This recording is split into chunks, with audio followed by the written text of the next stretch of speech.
Hello, I'm Stephen Carroll. Welcome to People in Profit, where we look at how business shapes our world. This week, the race for the White House. And it's the economy, stupid. We look at the policies that could shape the next 4 years in the United States. Inequality, poverty and a shrinking middle class. A look at some of the biggest issues facing America's next president. And down and out in Silicon Valley. It's the home of tech billionaires, but a housing crisis is leaving an increasing number of people homeless. First up, though, we're into the final stretch of the race to become US president. It's been an ugly campaign that spent little time on the usually central issue of the economy. The United States is the world's economic powerhouse, and the decisions made by the next president will affect us all. So what plans do the two candidates have for hot-button issues like tax and trade? Well, Haxie Myers-Belkin has been finding out. That's the future. Hillary Clinton and Donald Trump clash on pretty much everything. And the economy is no different. While Trump insists on slashing taxes and reducing corporate regulation to free up the US economy, Clinton has vowed to increase taxes on the wealthiest to fund opportunities for the poorest. There is Trump's tax plan. That would explode our national debt and eventually lead to massive cuts in priorities like education, health care, and environmental protection. Among Trump's pledges, his vow to cut the number of tax brackets from 7 to 3. He'd also drop the top tax rate to 33% and slash corporate tax from 35% to just 15%. The Democratic candidate, meanwhile, is proposing an additional tax bracket for those earning more than $5 million a year and tax breaks for companies that focus on expanding and hiring in the US. As for trade deals, Trump insists the US is currently being humiliated. I pledge to never sign any trade agreement that hurts our workers or that diminishes our freedom and our independence. We are going to enforce all trade violations against any country that cheats. He's also called for an import tariff of 35% on Mexican goods and 45% on Chinese imports. His rival says these tariffs will only make it harder for the US to compete on the world stage. But the political adversaries do occasionally see eye to eye. Both oppose the Trans-Pacific Trade Partnership and both vow to fight corporate inversion, where companies register their offices abroad to avoid paying tax in America. Well, for more on this, I'm joined from Boston by Megan Green, who's Chief Economist at Manulife Asset Management. Megan, thanks for being with us. Is it fair to say that the economy hasn't really played such a major role in this election campaign? We certainly haven't heard proportionately that much about it. Well, I do think that the economy has played a major role, even if it hasn't grabbed all of the headlines. And I think it's done so in terms of kind of supporting any populist sentiment that we've seen from both sides of the political spectrum, actually. So I think that the economy has underpinned the rise of populism in the U.S. and across the Western world, for that matter. Because we've had such an incredibly slow, sluggish recovery, and populists tend to do pretty well when the economy's in the doldrums. So they've had a really long runway to consolidate support, again, both in the US and in Europe. And of the promises and the policies that we've heard from both Donald Trump and Hillary Clinton, what jumps out at you as an economist as things that are either you look like good news for the economy or could look like bad news for the economy? So of all of the economic policies that we've heard from both candidates, there are two things that really jump out for me. First of all is trade. There are very few things that the U.S. president has actual executive authority on. So there are checks and balances for the most part on the president. But trade and immigration actually are two areas in which the president can do pretty much whatever they'd like. And both of the candidates are more protectionist than the administration that's outgoing. And so it's hard to guess exactly which policies either candidate would actually put through if given the chance as president. But I do think that we can expect more protectionism under the new administration. Trump obviously is supporting more protectionist measures than Clinton seems to be. Clinton's mainly against trade negotiations, so TTIP and TPP. But if we saw the kind kind of protectionist measures that Trump has supported actually implemented, I think it would tip the U.S. into recession. The second issue is, of course, a fiscal stimulus, which everyone, investors in particular, are very excited to see. And both candidates are actually supporting a fiscal stimulus.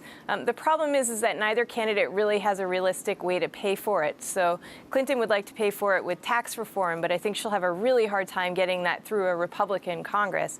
And Trump hopes that we'll have 5 to 6% growth to pay for it. And unfortunately, with potential growth around 1.5%, I think that's incredibly unlikely.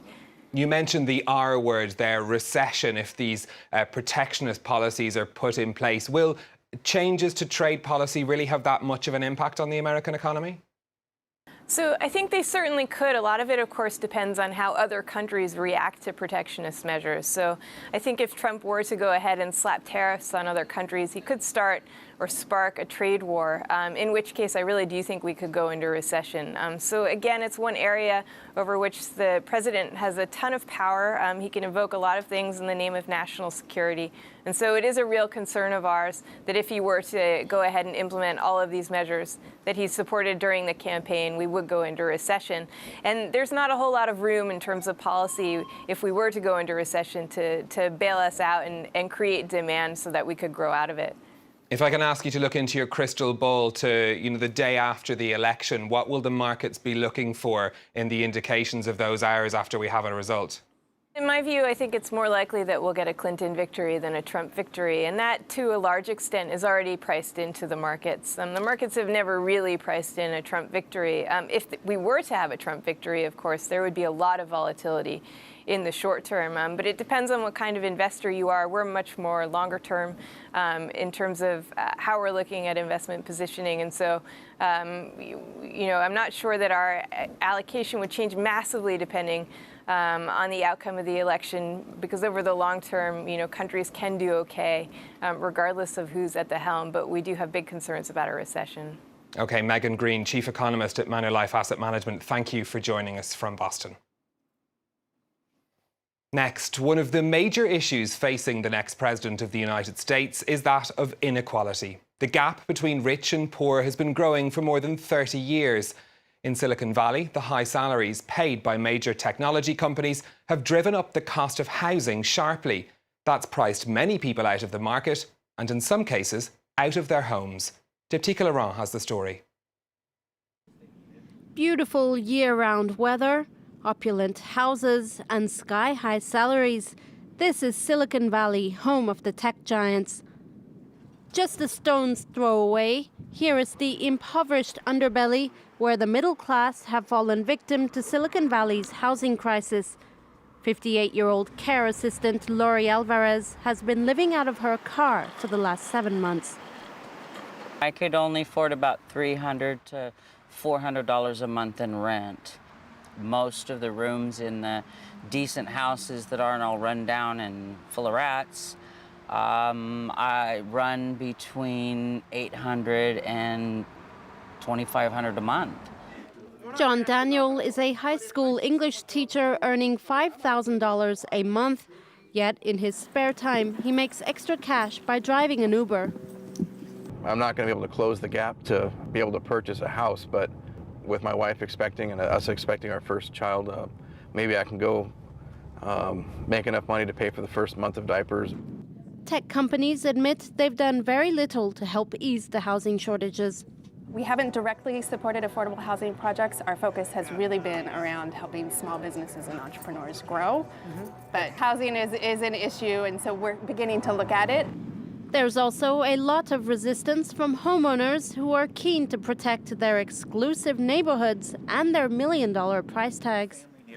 We really don't want to radically change the city, so we're not looking to become the density of San Francisco or Manhattan or anything even close to that.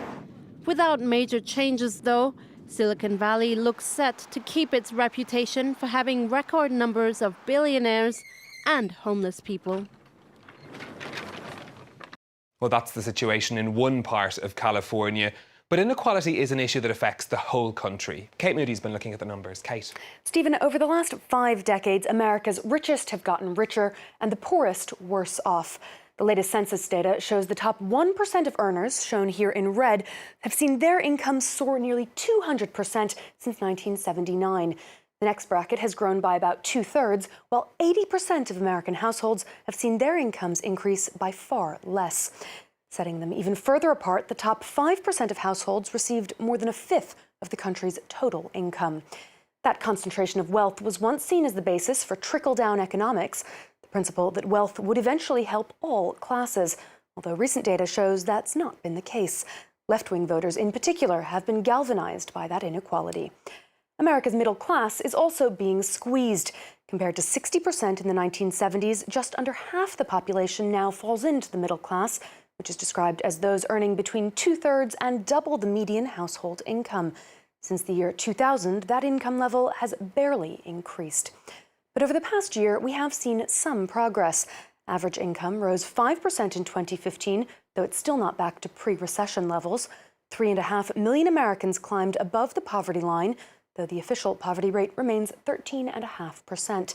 The improvement is in part due to an increase in the minimum wage, approved by several states and big corporations, although the national level hasn't been adjusted since 2009. Nearly 2/3 of Americans surveyed by the Pew Research Center this year said the economic system was unfair, and they may bring those concerns to the voting booths. Stephen? Kate, thank you very much for that. And that's it for this People in Profit. If you have any comments on the economy in the US election campaign, get in touch on Facebook at France24 Business, or you can tweet me at NewsStephen. Until next time, thanks for watching.